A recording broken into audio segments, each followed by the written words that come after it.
As humans who have all grown to near adulthood and on, we all know that food is important for brain development. In fact, getting proper nutrition and caloric intake is not only advantageous, but necessary. After conception, the single cell, called a zygote, that was formed when the sperm and the egg combine, start to proliferate or divide. This division occurs exponentially until 9 months later when the mother gives birth to a human baby. Neuron development specifically, which is the growth of neurons that make up our nervous system, begins in week 7 of gestation and continues to at least 4.5 months postpartum. This renders the importance of nutrition in early life paramount to the health and well-being of the child. The nervous system is complex, but it can be broken down into a few main parts. First, you have glial cells. These cells make up about half of the nervous system and have many varying functions, from creating cerebral spinal fluid to regulating sleep. Secondly, you have neurons. These are the backbone of the nervous system and are responsible for sending electrical signals throughout your body. A neuron can be further broken down into 3 parts. The dendrites are one end of the neuron. These are branches of the neuronal cell that can receive information from other neurons and receptors. Next is the soma. This is the cell body where the nucleus is located. Lastly, you have the axon, which extends past the soma and connects to more dendrites of other neurons. This complex system of connections is what enables our brain to be so complicated. With this background in neuronal structure, we can better understand the importance of nutrition in development. A human autopsy study showed that 3 4-month-old infants with moderate malnutrition and underfeeding had decreased dendritic length and decreased complexity of these branching dendrites. Another study even found that infants with severe acute starvation had fewer net brain cells than well-nourished infants. It's logical that nutrition and caloric deficiencies would have adverse effects on a developing brain, as nutrients such as folic acid, copper, and vitamin A, among many others, are necessary to build these structures along with energy from calories. However, less studies have been performed to investigate the effects of nutrition and caloric deficits in adults and teens. Therefore, its true effects remain unknown. Within the last few decades, 2 schools of thought have emerged in regards to calorie restriction and its effects on adults. On one hand, researchers have found that a prolonged calorie deficit has improved cognition and brain health. On the other hand, other studies have found a decrease in IQ and brain atrophy associated with a low-calorie diet. The scientific community is split over whether a low-calorie diet is helpful or harmful. So, how are we as lay people to know what advice to follow? The answer is in the data. The detriments of low-calorie diets have been highlighted in both short and long-term cases. We all, at some point or another, have felt the effects of skipping a meal. Your stomach hurts. You start shaking, you get a headache, and may even get lightheaded and feel fuzzy. Suddenly, that afternoon meeting seems to last for hours, when all you can think about is getting something to eat.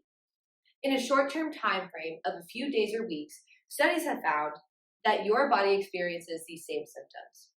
In a study published in 2019 in the journal Brain and Cognition, 23 volunteers were calorie depleted for 2 days on one occasion and fully fed on another. These volunteers were then asked to do a set of various physical tasks and higher function tasks. This study found that when the volunteers were in a calorie deficit, they had a significantly more difficult time switching between tasks and an increased response time in that switch.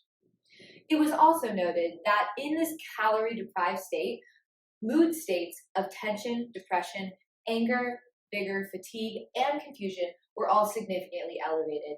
These results accompanied another study that found a 30-day low-calorie diet correlated in a decrease in blood plasma levels of the protein building blocks alanine, tryptophan, and tyrosine.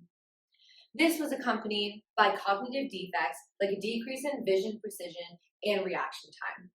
Biochemically, under certain conditions, tyrosine availability can be rate limiting for neurotransmitter dopamine and norepinephrine synthesis, and brain serotonin levels are readily affected by the availability of tryptophan. Therefore, a decrease in these amino acid levels can begin to explain the decrease in cognition seen in short-term low-calorie diets. Though the exact mechanisms of axonal growth and neurotransmitter synthesis have not been completely linked to calorie intake, we can begin to see the negative effects that diets can have. Long-term calorie deficits have also been studied, and in addition to these previously discussed detriments, low-calorie diets can lead to changes in the brain structure itself. One 2008 study went even further to investigate the effect of starvation on a specific region of the brain, the right dorsal anterior cingulate, which is involved in cognition and motor control. In this study, researchers found that prolonged calorie deficit was associated with a significantly decreased volume of the right dorsal anterior cingulate. This means that there was a reduced volume of brain matter and there was less than there should be. One interesting finding was that even when placed on a prolonged caloric excess diet, this morphological defect was not remedied. This finding only further illuminates the detrimental effects of long-term low-calorie diets. Many studies have been published that support the claim that low-calorie diets are detrimental to both cognition and brain structure. However, this comes in direct opposition to a plethora of studies that support low-calorie diets for cognition. Dr. Udobo at Boston University showed all the way back in 1987 that low-calorie diets in mice enhance learning. In this study, mice were given a calorie-restricted diet for 12 months and were subjected to a maze called a radial maze. In this maze, there are a series of arms sticking out from the center like spokes on a wheel. And a mouse's learning is evaluated based on whether they make the correct choice. Over time, compared to a control group, the calorie-restricted mice made more correct choices, indicating an enhanced ability to learn. This study also evaluated the levels of a pigment called lipofuscin, which is known as one of the wear and tear pigments formed as neurons age. They found that in the group of mice with a lower calorie diet, they had lower lipofuscin deposition in the hippocampus and frontal cortex. The hippocampus is involved in learning and memory, and the frontal cortex is involved in higher executive functions. Thus, they proposed a microscopic explanation for this enhanced learning ability. Another more recent study published in 2015 confirmed that learning and memory are improved with a low-calorie diet. The researchers found that a low-calorie diet upregulated SIRT1 expression. SIRT1 is known to regulate processes underlying longevity, and its role in delaying cellular senescence, or the stopping of cell division, has been extensively investigated. Because of this, SIRT1 may be an essential component of lifespan elongation under caloric restriction. Along with this, a 2018 study on gray mouse lemur primates published that with a 30% calorie restriction, their lifespan was extended by 50% from 6.4 to 9.6 years as the median. This study also found that the low-calorie diet prevented white brain matter loss more than a calorie-neutral diet. White matter in the brain is the part of the brain that contains the actual neurons. This is an important finding, as degradation of white matter of the brain is associated with age-related decline like imbalance and learning issues. There are many studies stating whether or not a low-calorie diet is helpful or harmful. I myself can't tell you what to think, but it is my hope that with this new information today, you are equipped to make this decision for yourself.